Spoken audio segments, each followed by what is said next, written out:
If you're not a socialist when you're 20, you don't have a heart. But if you're not a capitalist by the time you're 30, you don't have a brain. Often attributed to Winston Churchill. Look, I don't know if it's true or not, but it certainly is such a true statement. And in this video, I'm going to tell you why.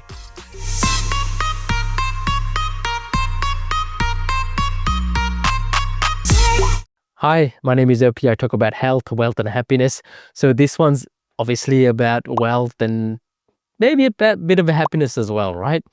So as I do, I have had these deep and meaningful discussions with my kids, and this topic came up. How Victoria is run. I live in the state of Victoria, and how it's managed and all of that stuff, right? And I told him it's unfortunately becoming more and more of a socialist country, state, and it's not a good thing at all, because the more money we just willfully give out to just random people who are not working for it, it's not going to end well at all. And then we dug a little further. I told them about capitalism and socialism, which they've heard about before, because this is a topic that I really want to get into them, because the school system is completely failing them. They actually end up, they go to a private school, yet still they are being brainwashed into these socialist ideologies, which obviously I don't agree with. I gave him a very high-level example to start off with. He goes, look, a socialist system is where everything is shared equally amongst people, and everything is divided equally, and everyone gets equal amounts of everything. Very high-level example, right? I said it's very similar to communism. And then my son goes, because that's actually not a bad system, is it, Dad? And I go, wow. You are absolutely right. And it goes back to my original quote. If you don't think that socialism is actually a good thing when you're 20, I mean, he's only 8. He thinks it's a good thing, and it's supposed to be a good thing. It's supposed to be this ideal utopia of a place where everyone has an equal thing. The world is full of abundance. Everyone shares. There's love and kindness in the world. But unfortunately, we're not living in Star Trek. It's still, there's a whole bunch of wars going around in the world. People are fighting for land. That unity and love and kindness among humanity is not there still. I hope it does. I hope we'll get to the Star Trek world where there's so much abundance. People aren't necessarily fighting. I mean, they're fighting for other reasons in TV show, but it's not necessarily being fought for Earth's land anyway. They might be fighting for space. So, and I go, okay, how am I going to explain this to an 8-year-old? But then I remembered this actual experiment that happened. So there was a professor at a university. He obviously does assignments, hands out assignments, and there was a varying grades of students that are coming in, students who are getting A's, B's, C's, all the way to F's. And what he ended up doing was, it goes, okay, in the next one, what we're going to do is tally up everyone's marks, and then we're going to give the average mark to everyone. Next test came. People who studied, people who didn't. The typical students who do normally study actually ended up studying. Those who didn't anyway. Ended up doing the exam, and what do you think happened? The students who normally got A's, then B's, C's, all the way to the F's. But what did the professor say? I'm going to average this out. And what did the average come out to be? About a B minus. Okay, and that's what everyone got. Everyone got B minuses in the class. And then all of a sudden, the smart students, the students who actually studied for it, going, why am I studying this much for? So in the next exam, they decided, look, I'm not going to pull an all-nighter anymore. I'm not going to cram so hard and get all this knowledge in, because I'm not going to get the A that I normally get. I end up getting a B plus. So they studied less. Those who didn't study didn't bother to study anyway, because they knew whether they studied or not, they were going to get a high mark. Results came back in the next test. Ended up being a C. This went all the way, this pattern of trickling down continued from B minus to C to D until it got to the point where the entire class was failing, because those who were studying were not studying anymore because they figured, what's the point? I'm studying and I'm not even getting the mark that I deserve. Some of that my mark is going towards the other people. I explained this to the kids and they got it. They got it straight away because they're fairly studious. We don't push them to be studious, but they are, because they know if they're being given homework, they end up doing it, and they typically get A's in class. And they go straight away and go, oh my God, that's not fair. I'm studying at home. I'm coming home, doing my homework before I watch TV, whatever. And because of that, they end up getting good marks. What happens to the people who don't study? Should they get some of my marks? So they got this example straight away. Ta-da! We have socialism example 101. That's a simple case. I give them another example. Tata, me, dad, works very hard. I work extremely long hours to make sure that the lights are on, the heating is on, so you guys are warm. We have a roof overhead. We get food, etc., etc. What about someone who's just sitting at home watching TV all day? They're not doing anything. They're capable of working. They've got all the limbs. They're not disabled. They are capable of working, but they choose not to. Instead, some of my salary goes to them. Is that fair?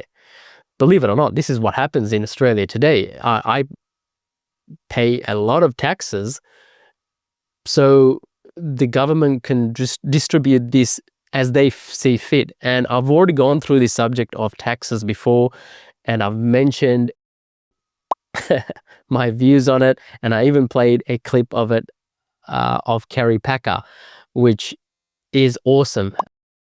Kerry Packer's view is that the government isn't spending enough, wisely enough for us to be donating more taxes than we need to, because they're distributing it to wars, which just happened this week. I mean, I wish it went to the poor people. I don't want the government telling me how to spend my money. If I want to give the money to the poor, which I do, I will give it to them directly. I give it via charities and direct cash donations.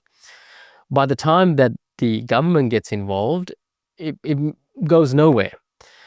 So the whole point of this video is to just articulate the differences between socialism and capitalism. And capitalism is not ideal, and it's not the best way, but it's the best way that we found in recent history to lift as many people out of poverty as possible. There is a great video series, I guess it's a YouTube series now, but it was made in the 1980s and maybe even 90s by Professor Milton Friedman, called How Freedom to Choose. Amazing series. I love this series because, as I said, it was made in the 1980s, but it's still relevant today. Professor Thomas Sowell ended up writing this book, who was a colleague. Maybe Thomas Sowell was sort of a junior back then, but he learned a lot from, obviously, Milton Friedman. Ended up writing Basic Economics. A chunky book, but amazing read. So if my kids are watching this and you're old enough, read this book. Great book to read. Economics 101. This is Adam Smith, Wealth of Nations. This is 101. That's probably 202.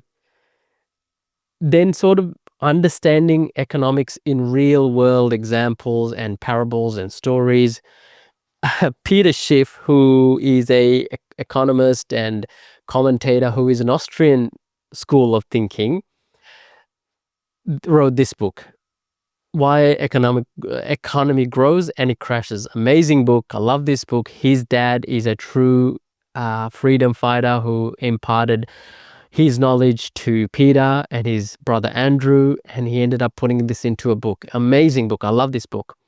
And of course, I've already covered this in a completely separate video. So The Creature of Jekyll Island, if you want to understand the monetary system, highly important. So this entire video, just to sum it up, is to understand that if you're young,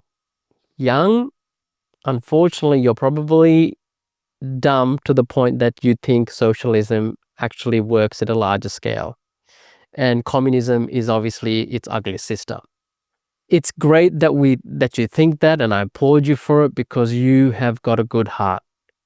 That's completely fine. But as soon as you start entering the real world, start making money, trying to buy houses, trying to do anything real world, tangible that you want to get ahead in life, you will soon realize, wow, this system is completely messed up. You need to find another way. And that system, as I said, it's not ideal. It's free markets, not necessarily capitalism, but free markets where me as an individual should be able to transact with another individual. They give me goods and services. In exchange, I give them a monetary value in return. We have this agreement. No one else interferes. And that's the end of that. That's what I want. And that's what works best. As soon as the third party tries to come in and get their fingers into the pie, what's the point? There's a cliche saying that the government wants to have is a partner that takes on no risk, puts out no capital, but they end up getting some of the fruit of your labor if you're successful. If you don't, they've taken no risk anyway. Very last point that I want to touch on is crony capitalism, which is basically those who are doing the wrong thing getting bailed out, and they're getting a free pass, basically. So we saw that in the GFC, where a lot of people, a lot of banks, investment banks, doing the wrong thing, they got bailed out by the governments, which is completely wrong. I disagree with that. If they've done the wrong thing, they should be allowed to fail. There's a famous saying that says, capitalism without bankruptcy is like having Christianity without hell. So if you got to have capitalism, you need to have bankruptcy, meaning if you take the risk and the risk doesn't pay off, mate, you're gone. Therefore, you have to manage that risk. Whereas in the other environment, there's a moral hazard there if that's not there. So if someone's going to bail you out, you can take as much risk as you want because Big Daddy government is going to bail you out. Anyway, I've gone off on a tangent, but I hope that made sense. Read some of these books on economics. They're amazing. Unfortunately, I don't have a Milton Friedman book. I love Milton Friedman, but if you get a chance to watch his videos, which is a Freedom to Choose series, excellent. Several schools of economics that are very much in play at the moment. Keynesian economics is what's leading at the moment, where it's, you pump as much money as possible to stimulate the economy, not the ideal way. Then there's the Austrian way, where government interference is very minimal. Then there's the Chicago School of Economics, which is what Milton Friedman is. It has a more of a balanced, limited government approach, which, as I've grown and evolved and read more, I'm leaning towards that model as being the preferred approach. I hope this helps. All the best. I'll see you in the next video. Thanks. Bye.